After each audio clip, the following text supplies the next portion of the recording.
ګرانو کتونکو السلام علیکم. زه محمد سلمان همدرد د حق غږ پښتو چینل خبري لنډیز کې ستاسو کوربه اوس تاسو پام را اړوم د مهمو خبرونو لنډیز ته.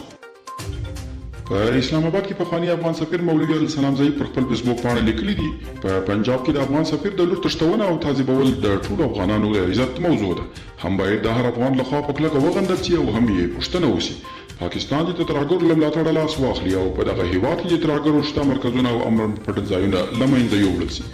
د اروپایي پارلمان غړو د افغانستان د پارلمان له ځینو ښځینه غړو سره په انلاین غونډه کې ټینګار کړی و چې په اروپایي هیوادونه په افغانستان کې د دایمي سولې او ثبات غوښتونکي دي. امریکا په افغانستان کې د پاکستان پر وړاندې نیابتي جګړه بایلله. د نیشنل انټرست نشریه په یو مطلب کې لیکلي دي چې په افغانستان کې د پاکستان نیابتي جګړه روانه وه خو امریکا ونه ګټله او د پاکستان پر وړاندې بایلونکې شوه. او د کندهار والي روح الله خانزاده وایي موږ په نظامي او اقتصادي نه بلکې په سیاسي توګه مات شوي یو.